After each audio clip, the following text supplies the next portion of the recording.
Plaza Podcast.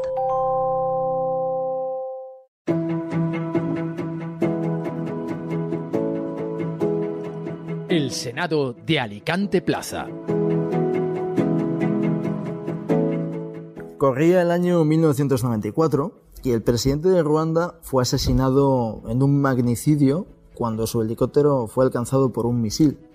Aunque la autoría todavía no está clara, a día de hoy se sigue investigando quién fue el autor de la tragedia, los Hutus, una de las tribus de Ruanda, decidieron tomarse la justicia por su mano. Acusaron por el libre albedrío de su propio criterio a la tribu vecina, a los Tutsis.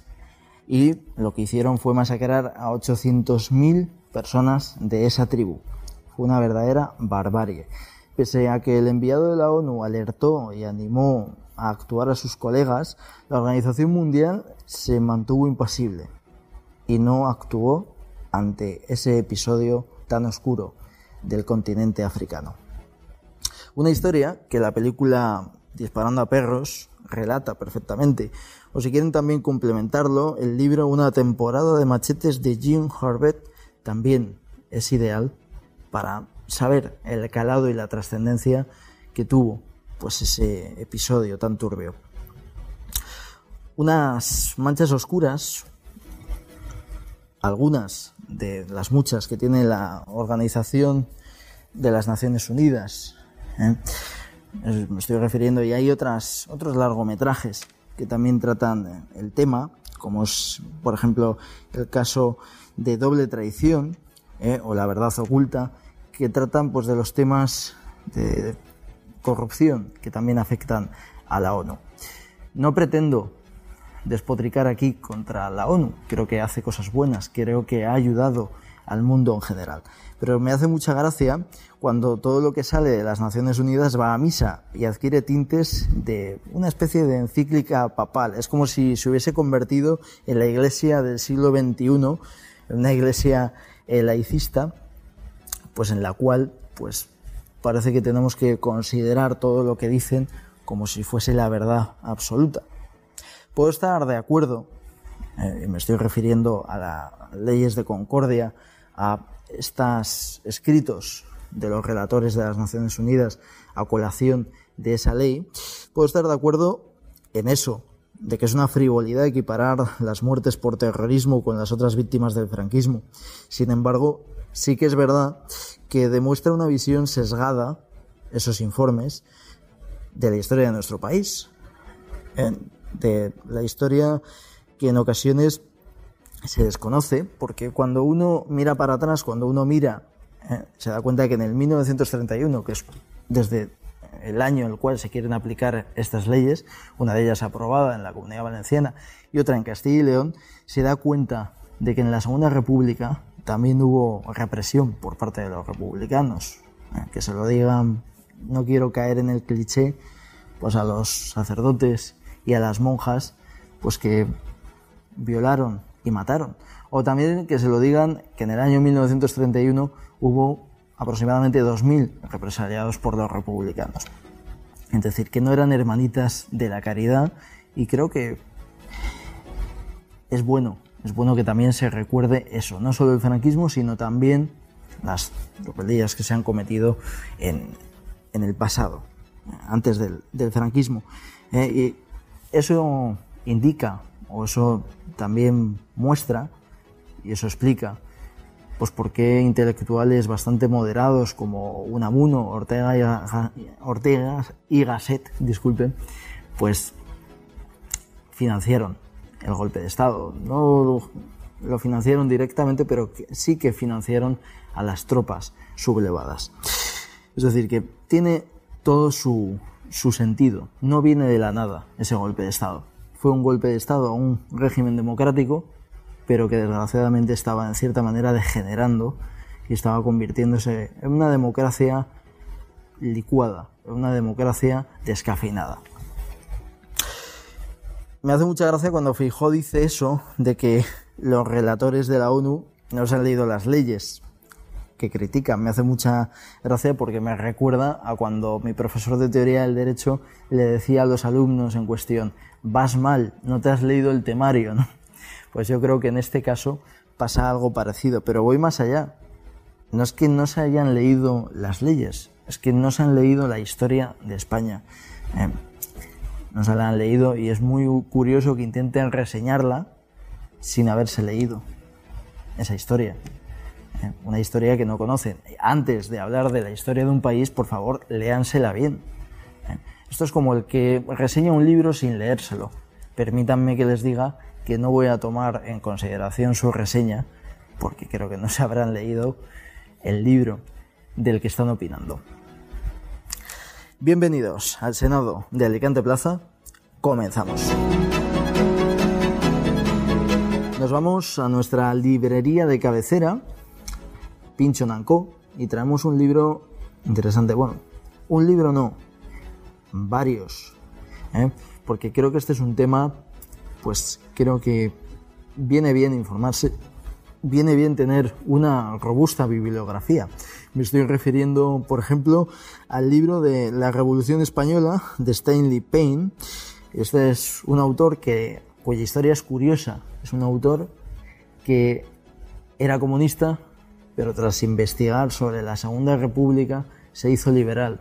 Se dio cuenta de que el modelo comunista que se instauró en España no era un ejemplo y que a lo mejor pues todo debía de ir por otros derroteros, ¿no?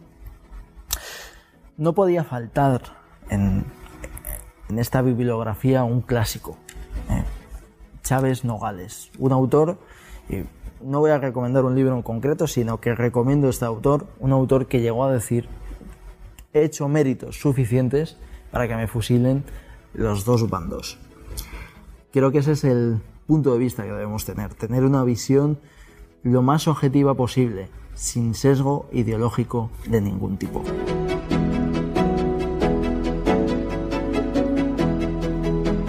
Tenemos tiempo de tertulia, mesa de análisis.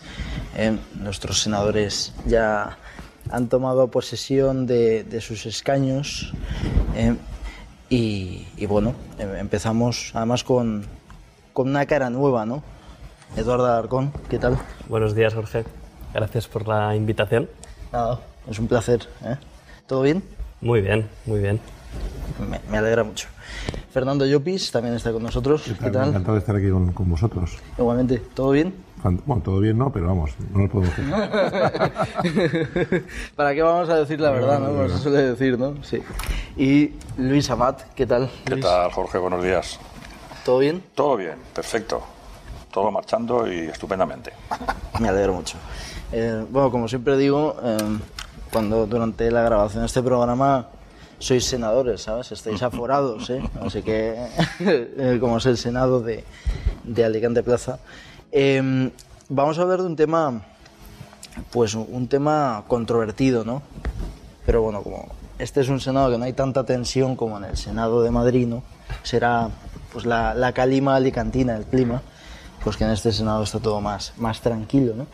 Y me estoy refiriendo pues a la ley de concordia, las leyes de concordia y un poco el enfrentamiento que hay normativo entre la ley de concordia aprobada por determinadas autonomías.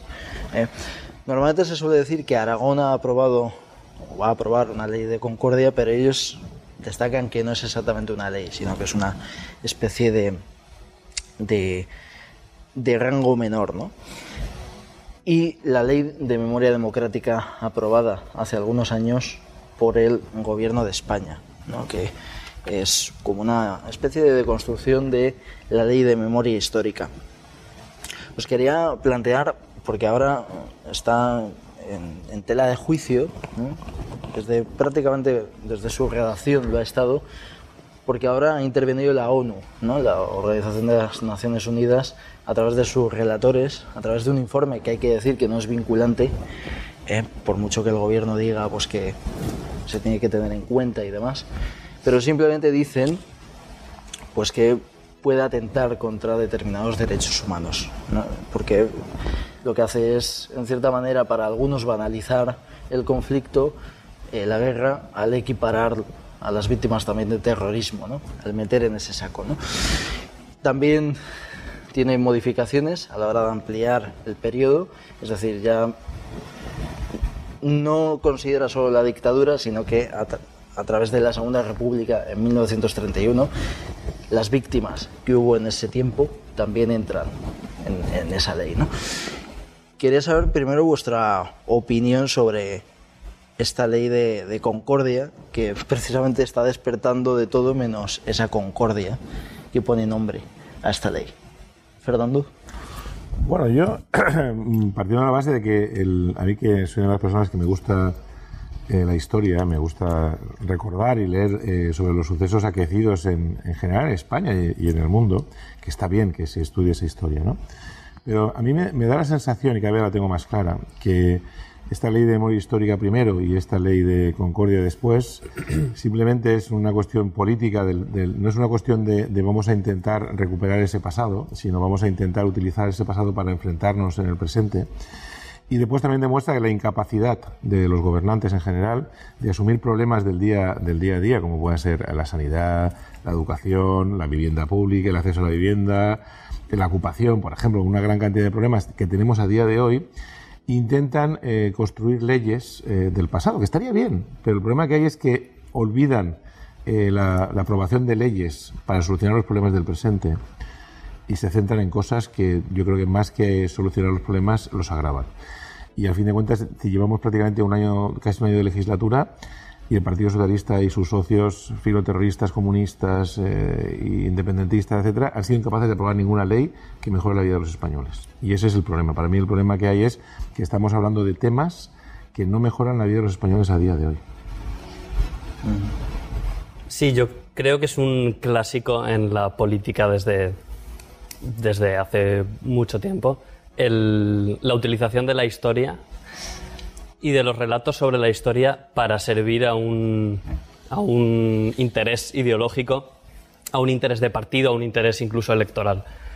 O sea que tampoco es una novedad que se saquen temas del pasado y que se privilegien unos relatos o unas interpretaciones de la historia sobre otras en base a la ideología o en base a los intereses que tenga una. A mí me parece que eso es bastante triste, ¿no? Porque lo que tendría que hacer el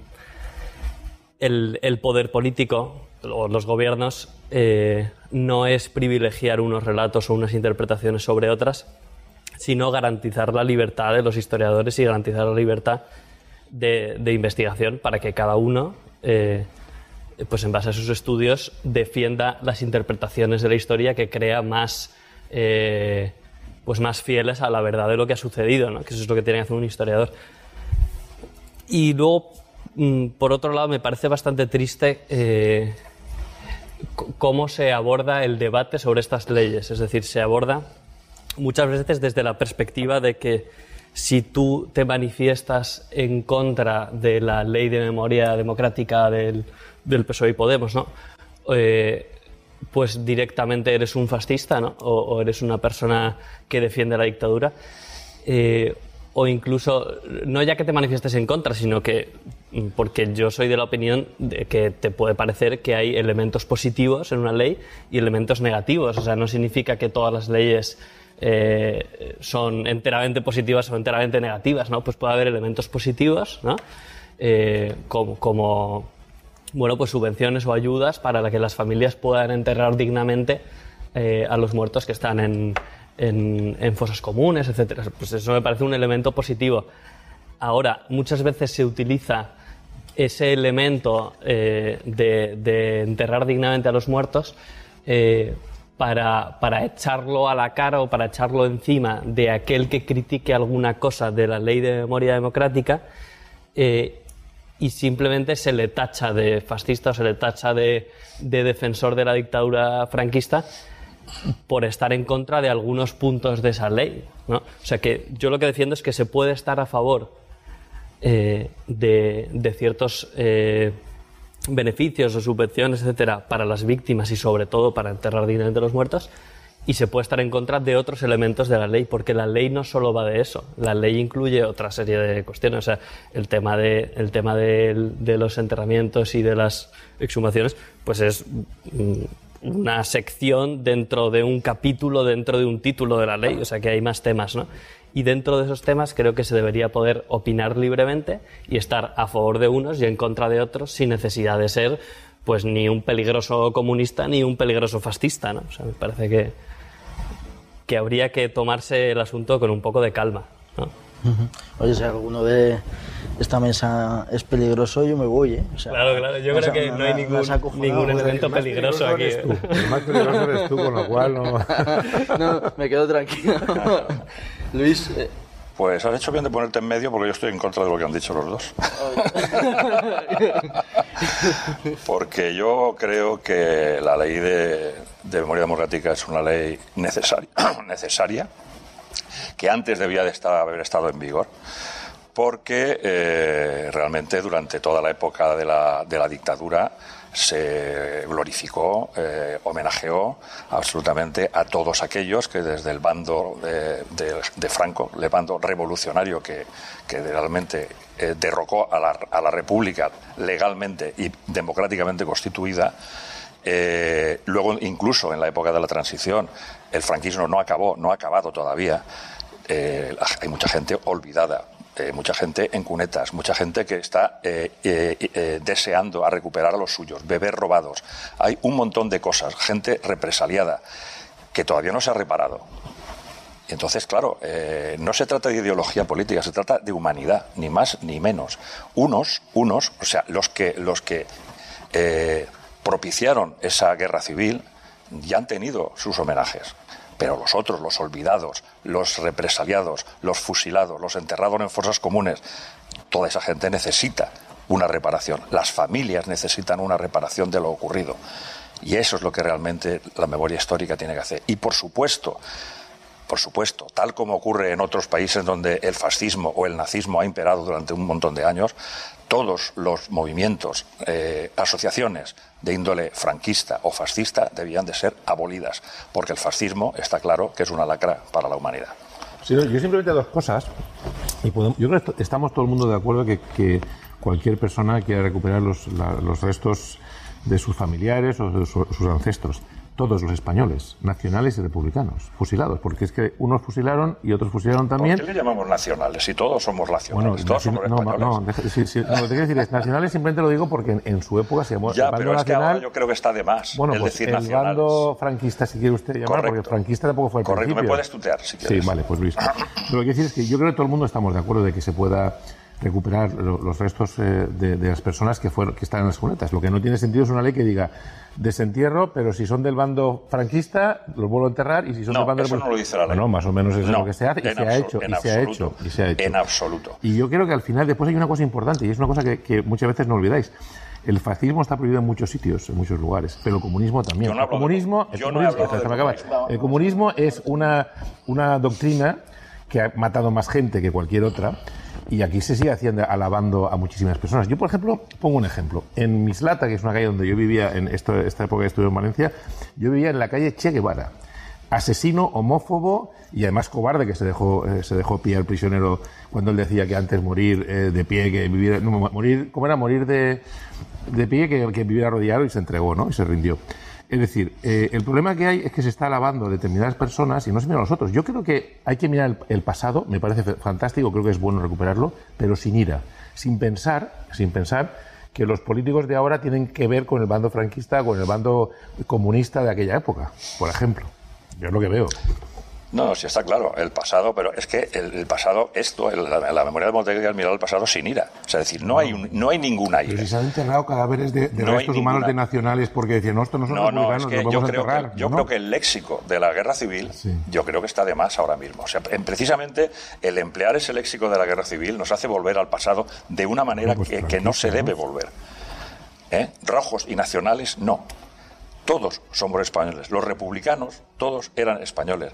Hay un discurso de hazaña que se oye y no se sabe quién es, y hay gente que se puede pensar que es un discurso de la época franquista alabando a la patria, pero la patria era España, igual que ahora. Entonces, no se trata de volver atrás con ira, se trata de volver atrás con justicia para recuperar todo aquello que no se ha reparado a lo largo de los años.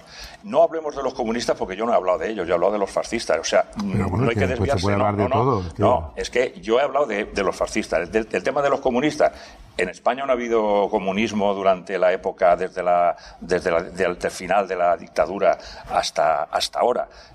No ha habido un gobierno comunista. Bueno, perdona, están gobernando. ¿Quiénes son? Sumar. Toda esa gente son comunistas. Los gobiernos. Somos el único país europeo que tiene un gobierno comunista. Perdona, pero realmente son comunistas. Hay comunistas democráticos. Realmente, a ver, no vamos a hablar del comunismo en general. No sé. No vamos a comparar el comunismo con el comunismo de Stalin. No pregunto, ¿son comunistas o no los que están gobernando ahora? No. Ah, bueno, entonces no sé. No, es que has dicho una frase también, de verdad. El discurso ese de el gobierno que está colaborando con terroristas, con separatistas. Filoterroristas, sí. ¿Qué quieres que te diga? Ni hay terroristas, porque ETA desapareció hace mucho tiempo, ni hay terroristas en el gobierno. O sea, que ETA desapareció hace mucho tiempo, pero los crímenes del franquismo son actuales. Hay un partido democrático aceptado, que es un partido democrático que está cumpliendo sus funciones democráticas. ¿Qué es cuál? Bildu. ¿Y Vox es un partido democrático? ¿Vox? Sí. Vox es un lobo con piel de cordero. Ya está. Es que es el problema. Vox es un heredero. Yo no entiendo. Vox es un heredero del fascismo. Vamos a ver. Pero Bildu no es un heredero. Es que decimos unas cosas. El fascismo. Yo creo que ahí estás utilizando lo que decías tú, el lenguaje de hace 100 años. Vamos a ver.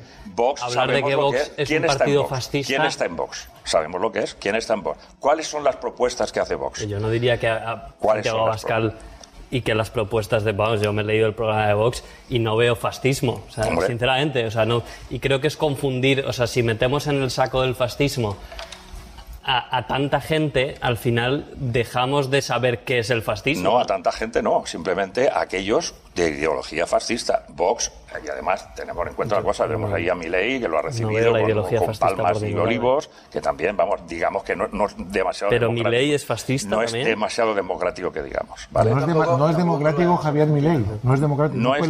No ha sido elegido democráticamente. Sí, y Hitler también fue elegido democráticamente, claro. Bueno, y de alguna forma Javier Milei, ¿qué es lo que ha hecho en contra de la democracia? Pero vamos a ver, su política es una política de ultraderecha. ¿Cuál? ¿Pero qué política? Su política es una política de derecha. Y lo mismo que la política, no vamos a desmenuzar ahora las políticas. Su política es una política de ultraderecha, lo mismo que la política de Vox es una política de ultraderecha. Entonces, aquí realmente vamos a hablar de la ley. Pero no toda la derecha es fascista. O sea, he dicho ultraderecha.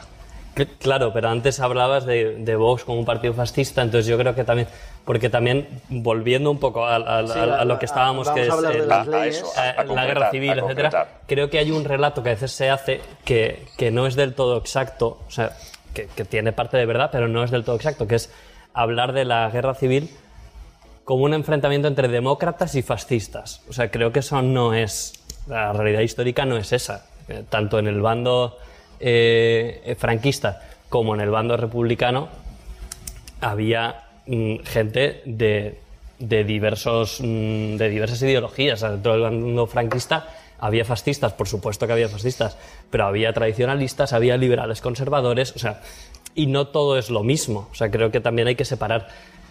Y luego el franquismo como régimen no me parece a mí un régimen fascista. Podríamos hablar de que es un régimen fascista o con rasgos más marcadamente fascistas entre el año 36-39 y el año 45.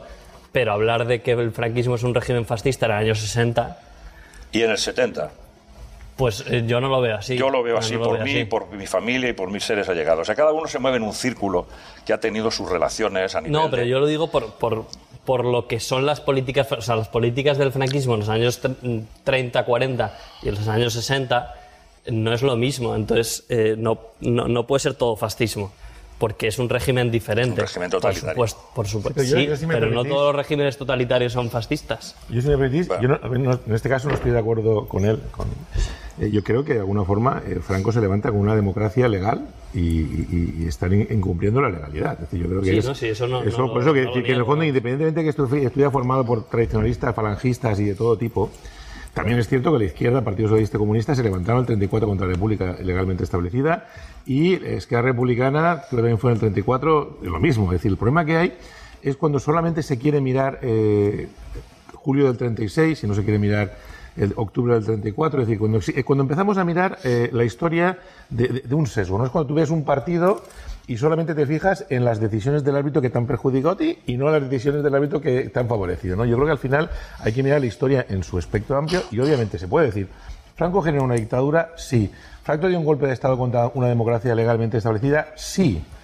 Claro. Pero también la izquierda socialista y comunista lo hicieron en el 34 y los de Esquerra Republicana también lo hicieron en el 34. Es decir, y la única diferencia que hay es que, nos guste más o no, pues Franco fue un general competente, mientras los dirigentes republicanos fueron unos incompetentes. Y eso no os lo digo yo, lo dicen en general todos los historiadores. Por ejemplo, Largo Caballero, que es una persona que la alaban muchísimo, dicen que era un gran incompetente y que gran parte de sus errores provocó una guerra que después perdió. Y son cosas que se pueden decir, no puedes alabarlo. ¿Podemos decir que Franco era un dictador? Sí, Franco era un dictador. Y no pasa nada. Ya está, es un dictador. ¿Tuvimos una dictadura en España durante 40 años? Sí, señor. Y nadie lo niega. Correcto. Y ya está. Pero el problema que hay es que ¿la España del 36 es lo mismo que la España del 2024? No. Cuando queremos estudiar la España del 36, pensando que estamos aquí, no es lo mismo. Y yo creo que al final la historia, todos los historiadores dicen que la historia hay que valorarla y estudiarla y considerarla en función del momento, de la época en la que pasan las cosas. Claro, lo que pasa es que efectivamente la España no es ni mucho menos la misma.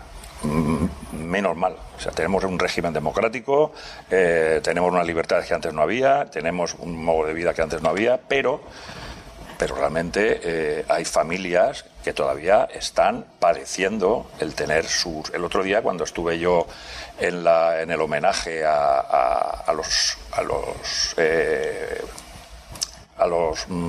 del bombardeo del mercado, que se hizo un homenaje a ellos allí en la fosa común en el cementerio.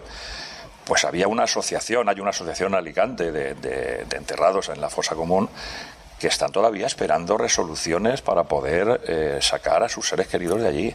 No, todos son pegas administrativas. Estuve con ellos reunido para enterarme de primera mano lo que estaba pasando. La gente de los que estuvieron exhumando las fosas de Paterna estuvieron aquí también hace tiempo. Estuve hablando con ellos también y contó la dificultad que había en Alicante para extraer las víctimas, porque resulta que fueron enterradas una encima de otra con una profundidad brutal. Encima de todo habían bebés, no se sabe ni esos bebés de qué son ni por qué están ahí. Pero entonces, claro, la gente está intentando, estuvieron contando eso, las posibilidades de poder sacar allá a los seres queridos.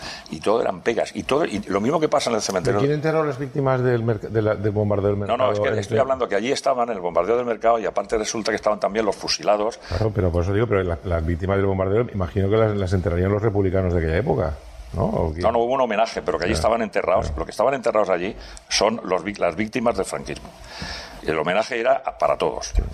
Porque las víctimas del mercado lo mismo eran republicanos que podían ser lo que fuera, los que estaban allí. Eran personas de Alicante que les tocó estar en una época, desgraciadamente en una mala época, donde fallaron las alarmas republicanas aquel día, donde las escuadrillas de aviones republicanos estaban en otro lado. Las republicanas no, las alarmas del mercado. Sean republicanas o sean lo que sea. Las alarmas de la ciudad. Entonces, claro, decir, sí, efectivamente, no estamos en el momento de ahora, no es el de antes, pero sí se debe de reparar muchas cosas que se han hecho en el pasado. Bebés robados, gente enterrada en cunetas, gente enterrada en fosas comunes. Hay un libro que yo recomiendo por estas cosas que se llama, ahora no me acuerdo el nombre, que es de Paco Roca. Es un cómic del Paco Roca, de lo que hace él con un tema profundo, que retrata la inhumación de las tumbas de las fosas comunes de Paterna. Incluso lo pone paralelamente con historias de gente que ha estado enterrada allí. Y desde luego es recomendable porque ahí saca realmente toda la verdad y toda la angustia de los familiares que un día desaparecieron sus seres queridos y no lo han vuelto a encontrar, ni saben dónde está. Yo creo que eso tiene que ser Sí, reparado. pero yo lo quiero decir, ¿usted estaría a favor de que se recupere cualquier español que fuera fusilado, bien del bando franquista o bien del bando republicano? Pues ya está, en eso estamos todos de acuerdo. No, todos no. Bueno, vamos a ver. Pero ¿usted estaría en cuenta que se encuentran, que también se puedan buscar, que alguna asociación pueda buscar? ¿Quién impide eso? Por eso digo que en el fondo estamos todos de acuerdo. Es que no lo impide nadie nada. ¿Por qué la ley de Concordia esta se remite al año 31? ¿Por qué? Bueno, porque hay que reconocer de que durante esos años, desgraciadamente, la España del 31 no es la España del 2024, y había una violencia en todos los sentidos, que mataron a muchas personas. En el 34 se levantó la izquierda, también hay que recordarlo también, en Cataluña, en Asturias sobre todo, y en otros lugares. Hubo asesinatos de muchísimas personas esos años. Es decir, y yo creo que en el fondo al final, yo insisto, es decir, a mí el problema que hay es...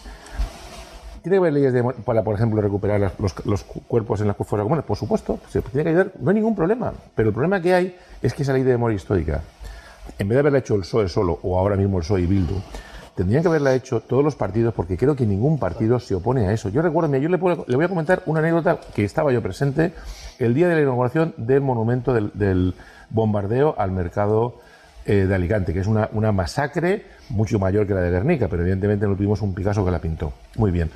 El concejal del Partido Popular que se encargó, que había dotado de fondos para el pequeño monumento, que te puede gustar más o menos, a mí no me acaba de convencer, pero bueno, se dotó todo esto. Cuando salió a dar su discurso le silbaron y dijeron fascista y no pudo darlo. Es decir, la persona que había sido la responsable de gestionar ese homenaje, ese monumento, pues no pudo dar su discurso porque llamaban fascista. Al final el problema es que yo no considero que ninguna persona del PP o de Vox fueran de los italianos que estuvieron bombardeando el mercado. Y eso es lo que hay que empezar a pensar. No hay que empezar a pensar esos que bombardearon fueron unos. Ahora existen otros políticos que te pueden gustar más o te pueden gustar menos, pero son los que tenemos. Eso está clarísimo. O sea, es que no está clarísimo, porque estamos hablando de que Vox es fascista o que Vox es franquista. Hablamos de la aviación ¿Quién es franquista italiana? ya? ¿Quién es franquista aquí ya? ¿Quién es franquista? Pues mucha gente que sigue todavía la bueno, no lo sé. Yo, gente que levanta la mano cantando el cara al sol. ¿Cuántos? ¿5, 6, 7? 6 no. Mi cuñada es profesora de instituto y el otro día estuve hablando con otra profesora. El otro día, en la final de la Copa de la Reina, hubo un montón de seguidores de la Real Sociedad de alguna forma cantando los atentados de ETA. Y estamos hablando de hace una semana. Vale. Y eso es grave. Eso es grave. Son gente reciente. ¿Cuánta gente queda de esos, de los franquistas? Si la mitad de la gente nadie sabe quiénes son. Mira, solamente usted y yo, de los que estamos en la mesa, vivimos en la época de Franco. Yo muy joven. Sí, pero por eso digo que sin conocer la época de Franco y sin saber el significado. Ya estaba diciendo, mi cuñada profesora de instituto del Figueras Pacheco, y además el otro día en un acto que hubo en el Palau del Portalet sobre el tema del Estambul, que se presentó un libro y todo demás, otra profesora más o menos dijo lo mismo. Pues hay chavales de 14, 15, 16 años que sin saber cómo ni por qué, porque resulta que el discurso de Vox, joder, qué guay está esto, ¿no? O sea, a la gente que se opone con todo y tal, se me pone a levantar el brazo a cantar el carasol allí en medio del instituto, y entonces los profesores tienen incluso que llamarles la atención. Están haciendo apología del franquismo o del fascismo sin ni siquiera conocer lo que es. ¿Por qué? Porque hay un discurso que les está llegando. Hay un discurso de odio. Hay un discurso de odio en muchos, en ese tipo de partidos de ultraderecha, que está llegando. ¿A quién? A los homosexuales, a la gente que no piensa como yo, a los comunistas. Yo no he escuchado ningún discurso de odiar a los homosexuales desde nadie de Vox. No, bueno, no Otra sé. cosa es que se defiendan, se defiendan unas políticas o se defiendan otras. Yo no odio a los homosexuales, pero no quiero que pongan la bandera LGTBI en el ayuntamiento. No es lo mismo. Por ejemplo. No es lo mismo. No es lo mismo estar en contra de que se ponga una bandera determinada en un ayuntamiento a odiar a los homosexuales. Pero ese es otro. Creo que son dos elementos distintos. Pero, por ejemplo, violencia de género, cuando hay un minuto de silencio por violencia de género, los de Vox se apartan porque no creen en la violencia de género. Y eso no es odiar a las mujeres. Claro, es que yo creo que hay que definir bien los términos. No es lo mismo pensar que hay que tener una ley contra la violencia diferente a la que hay a odiar a las mujeres. Creo que uno puede estar a favor o en contra de esa ley. Pero esa ley, ¿tú crees que esa ley? No, pero yo no estoy poniendo en cuestión la ley. Estoy diciendo que se puede estar a favor o en contra de la ley sin necesidad de decir que odias a las mujeres. O sea, creo que son dos temas distintos. La ultraderecha tiene un discurso de odio. ¿Evidente o no evidente? ¿Consciente o subconsciente? Pero lo tiene.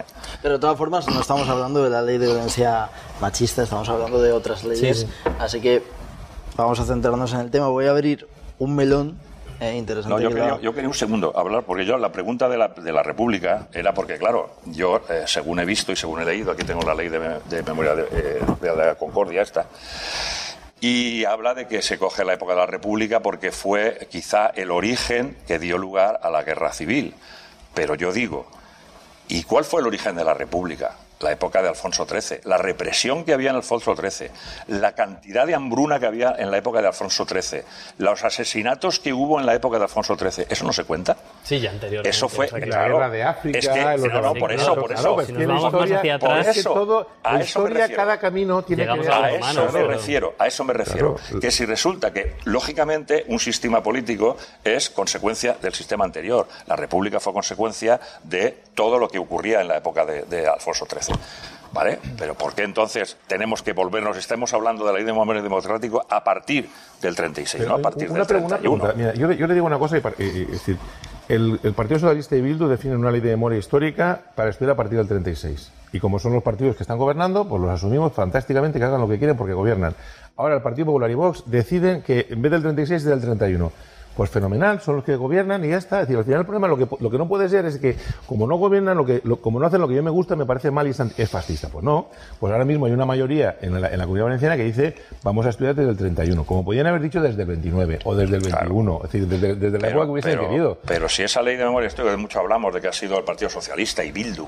Ha sido Bildu, sí, bueno, también ha sido ponente de la ley. No, pero que ha sido ponente de la ley, que el demonio. No me lo invento yo. ¿Por qué el PP? Si cree en estas cosas de la memoria democrática, en su momento no impulsó esta ley, ¿por qué no hizo una ley para reparar todo el tema de las víctimas del franquismo? No la hizo. Es que incluso ni condenó el franquismo. ¿Y Felipe González? ¿Y Felipe González, que estuvo en el gobierno no sé cuántos años? Bueno, vamos a ver, hay que tener en cuenta una cosa. Que no solamente ha gobernado el PP, que ha gobernado UCD, ha gobernado Felipe González. Hay que tener en cuenta una cosa. Hasta casi Felipe González. Y yo creo que hay libros, por ejemplo, Mariano Sánchez Soler tiene escrito unos libros muy buenos donde explica todas estas cosas. Los Franco S.A., las víctimas del 20N, el largo camino ultra o algo así, el último libro que ha escrito, en donde se ve claramente toda la influencia, poder, franquismo que había hasta en las instituciones de los gobiernos, hasta bien entrada la democracia. Hasta bien entrada la democracia, porque pensemos que incluso la transición con la ley de amnistía en ese momento fue un apaño para decir, estemos nosotros en paz, vamos a estar todos en paz, vosotros calladitos, pero nosotros no vamos a perder nuestros privilegios. O sea, ahí hay otro discurso que hay que analizar muy bien, esa transición, si realmente fue o no. Pues yo creo que la transición en España fue un éxito. Sí, yo claro. soy de las personas que pienso que la transición fue un éxito. Sí, claro, en su momento. Y obviamente... En su momento sí, o sea, era necesario. No, vamos a ver. Ahora ya no, porque realmente hay una Constitución para su momento, que esta Constitución ahora, en nuestra época actual, es lo que hemos dicho, cada época tiene lo suyo. Ahora esa Constitución tendría que ser en muchos aspectos revisada y adaptada al modo actual de vida, de gobierno y de democracia. Yo lo que me gustaría, por ejemplo, y esto como alicantino, no sé si nos queda mucho tiempo, a mí lo que sí que me gustaría reivindicar mucho como alicantino es decir que Alicante fue la última zona que defendió la República Española. Sí, señor. Que tuvimos el acto del Estambul. Curiosamente, yo llevé una moción en el Ayuntamiento de Alicante cuando fui concejal, precisamente para hermanarnos con la ciudad del capitán del Estambul, y lo que me dijeron los socialistas es que no les parecía bien porque esa moción la tenían que haber llevado ellos. Eso está en las actas, ¿no? Cosas curiosas, ¿no? Bueno, es decir, al final, a mí me gusta la historia y a mí me gusta reivindicar que Alicante fue un momento, es decir, que fue el último punto de defensa de la República, que parece que se ha olvidado, que aquí parece que los que lucharon contra los nacionalistas, contra los franquistas, fueron los catalanes y los vascos, que fueron los primeros que se rindieron. Y parece que el bombardeo del Guernica es una barbaridad, cuando aquí hubo uno mucho más salvaje. Y esas cosas se han olvidado con el tiempo. Yo les invito, por ejemplo, a ver esa famosa lápida en la tumba del cementerio de Alicante, donde una madre recuerda sibilinamente cómo su hijo fue asesinado precisamente en ese bombardeo. Y esas cosas no se pueden perder. Y yo estoy a favor de que esas cosas se recuperen. Que esa historia de Alicante, esa historia valiente de Alicante, mientras la pasionaria y todos decían, resistiremos hasta el final, y fueron los primeros que cogieron el avión y se fueron, aquí estuvieron los alicantes los alicantinos los últimos ahí en el puerto de Alicante. Y eso es lo es importante. Para mí lo importante en la memoria es recordar el heroísmo de aquellos alicantinos, recordar la importancia que tuvo Alicante y no pensar si el fascista, el nieto del bisnieto de aquí, de unos de Vox, era el que estaba disparando allí en aquella época, que nunca sabremos si el que disparaba en aquella época pero era... sí, no, eso no se debe pensar ahora, eso de reivindicar lo mismo. Yo estoy reivindicando la memoria de los mártires de la libertad de hace tiempo. Yo también, por eso te digo, entonces ahí está, y estoy intentando recuperarla y veo que mucha gente, muchos alicantinos la han olvidado. Y el famoso Panteón de los Guijarros se está abandonando y al final se caerá y es una pena. Sí, por eso digo, que es que aquí... Pues no, eso es lo importante ahí de, eso es lo importante ahí de memoria. Pero no, yo creo que es que no estamos, o sea, vamos a ver, no estamos hablando de revanchismo. O sea, que le dices tú, que si el nieto de o sea, este era nieto del que pegó los tiros y tal. No estamos hablando de revanchismo, estamos hablando simplemente de reparación de daños hechos durante una época de dictadura, de reparación de daños hechos. Que si a mí resulta que un día estoy en mi casa y a mi padre se lo llevan y a mi padre no lo vuelvo a ver, lógicamente quería saber dónde está mi padre. Correcto. Pero seas tu padre republicano o franquista. Pero vamos a ver, los franquistas, o religiosos. Vamos a ver. Cuando en las iglesias ponía caídos por Dios y por España, al lado de la cruz que había, ¿quiénes estaban escritos ahí? ¿Quiénes? Los del bando franquista. Ahí estaban ellos. Allí tienen su homenaje. Todos ellos han sido enterrados y homenajeados. Esos caídos por Dios. No todos. Todos caídos. Hay muchas fosas comunes que todavía están encontrando cadáveres de los dos bandos. Pues bien, desgraciadamente hubo una masacre en España. Pero entonces, esos caídos por Dios y por España, esas listas tan grandes que viene mucha gente, ya están ahí. ¿Dónde están los otros? El Valle de los Caídos, en su momento, ¿para qué se hizo? Entonces, claro, pensemos que ha habido pues muchos años del ensalzamiento del franquismo y de los ganadores de la guerra civil. Pero claro, Franco murió en la cama. Franco no ocurrió como Hitler, ni como Mussolini, ni como Pinochet, etcétera, etcétera. Pero entonces, ¿qué pasa? Que lógicamente todo el franquismo continuó adelante. La ley llegó, la transición y la democracia llegó con pinzas y con mucho cuidado. Hubo muchos problemas. Muchísimos problemas. Un caso de éxito. Muchísimo. Intento de ser copiado por todos los países. Fue un caso de éxito, efectivamente. Fue un éxito. Porque realmente el ambiente que había en España era caótico. Fue un éxito que pudo en el golpe de Estado de Tejero, puede haberse ido todo al carajo. Yo soy de una represión mucho mayor. O sea que pensemos que estaba latente, y mucho tiempo después sigue estando latente. Y ahora tenemos también grupos de policías y guardias civiles con unos ciertos manifiestos que realmente recuerdan el pasado. Y eso es lo que no hay que recordar del pasado. Eso es lo que no hay que recordar del pasado. Esas revanchas hay que dejarlas atrás.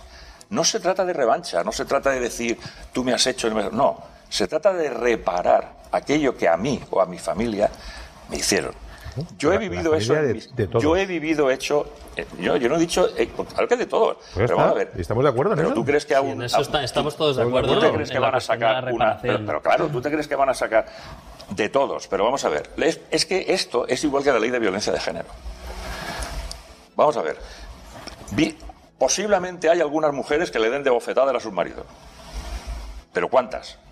¿Cuántas comparando con los miles de mujeres que mueren?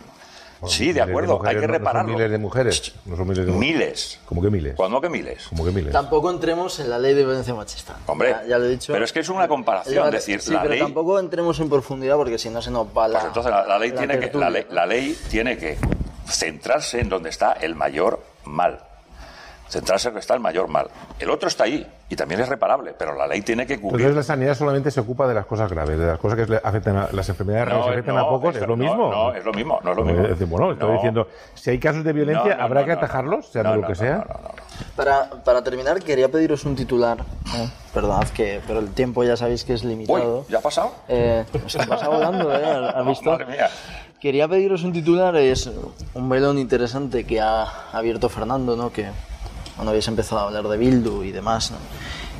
Has dicho una cosa interesante, Luis, que es lo de que está latente, ¿no? Y me venía a la cabeza pues unas palabras del Papa Francisco cuando le insistían de, oye, ¿por qué no vienes a España? Y tal. Esta vez sí que va a venir, creo que viene a finales de año a las Islas Canarias y demás, ¿no?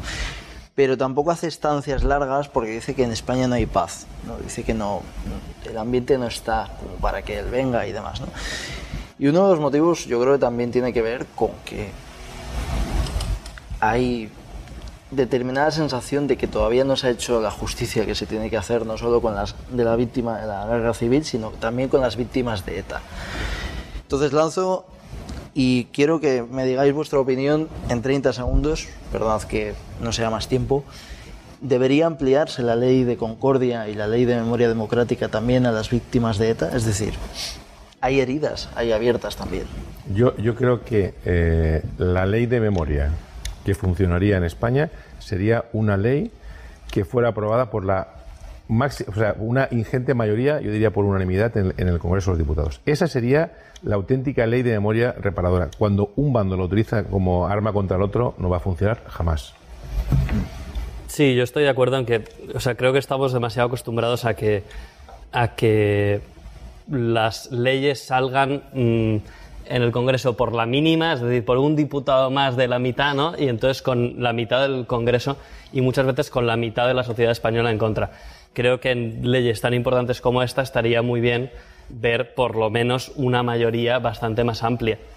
Creo que es debatible el hecho de empezar la ley de memoria a partir del 36, a partir del 31, o terminarla al final del franquismo, o terminarla incluyendo a las víctimas de ETA. Creo que cada uno puede tener su opinión y me parece que todas son bastante defendibles y que hay argumentos para una cosa y para la otra. No veo ningún drama en que se amplíe, ni veo ningún drama en que vaya del 36 al final del franquismo. Me parece que son dos posiciones argumentables y defendibles, y que lo que estaría muy bien, como dice Fernando, es que todos nos pongamos de acuerdo en ver cuál es la mejor. Bueno, yo, por lo que comentó Fernando, es que el tema de hablo de dos bandos. O sea, es que ahora mismo hablar de dos bandos seguimos igual. No hemos cambiado. Eso lo de Sánchez, el muro de Sánchez. No hemos cambiado. No hemos cambiado. No hay dos bandos. Es que ni siquiera hubo dos bandos cuando la guerra civil. Hubo el gobierno legalmente constituido y los que se levantaron contra él. No hubo dos bandos. Entonces, lo que está clarísimo es que todo se tiene que reparar. Absolutamente todo. Tanto las víctimas de ETA como lo que quieras. Ahora bien, cada cosa en su sitio. No mezclemos las peras, como decía Ana Botella, las peras y las manzanas. Una cosa es las víctimas de la guerra civil y otra cosa son las víctimas de ETA. Cada uno tiene su porqué. Cada uno debe de tener su razón de ser. Y no mezclarlas unas con las otras. En cada momento es como, no sé, como hablando en derecho, el derecho procesal, o sea, el derecho civil y el derecho penal, no lo sé, por decir algo. No se mezclan. Entonces, la ley de memoria democrática está enfocada precisamente para reparar absolutamente todo lo ocurrido durante el franquismo y durante toda la dictadura, y debe quedarse ahí. Y teniendo una ley, los de ETA, aparte de las víctimas de ETA, tendrán su protagonismo, como deben tenerlo, porque deben tenerlo. Ha de repararse todo ese daño de ETA, y que ellos se sientan, como se pueden sentir las víctimas del franquismo, se sientan protagonistas de algo que va solo para ellos. No se les mezcla todo en un mismo saco. Y si ahora resulta que hay unos atentados que hacen, yo qué sé, cualquier otro grupo terrorista, pues pongámosle, no sé, a lo mejor tiene otra idiosincrasia diferente a las víctimas de ETA, pues eso también tiene que tener su reparación. Pero no mezclemos, por favor, cada uno en su sitio. Lo que realmente se busca en la ley de la memoria democrática es la reparación a las víctimas del franquismo, y no vayamos más de ahí. Cuando esas víctimas estén reparadas, que han pasado muchos años y debían de haber estado reparadas hace mucho tiempo, entonces esa ley de memoria democrática perderá su razón de ser, pero mientras tanto, ahí está, tiene que estar vigente. Y el terrorismo es otra cosa, que también debe ser reparado, pero otra cosa. Pues caballeros, ha sido un placer. Habéis sido muy francos, permitidme la broma, algunos se pondrán nerviosos, ¿no?, en el enaltecimiento del franquismo, ¿no?, pero tranquilos, ¿no? Así que nada, un abrazo a los tres, y gracias por estar aquí en este Senado. Vale. Como podéis ver, puede haber concordia, claro, aún pensando distinto. ¿Puedo decir algo? Sí. Esto da gusto, o sea, cambiar estos puntos de vista de esta manera es dialogar. Esto es positivo. Sí que es verdad que siempre es positivo. Sí que es verdad que estoy yo en medio, ¿sabes? A lo mejor si hubieses... Esto es positivo. Esto es positivo. Sí. Hay que ver esto en el Congreso. Total. Este ambiente, ¿no? Correcto. Totalmente. Es sirve de lección, ¿no? Pues eso, gracias y un abrazo a los tres. Y gracias a ustedes por escucharnos. Un abrazo para ustedes también. Sean buenos, sean felices y eso, que haya concordia entre todos.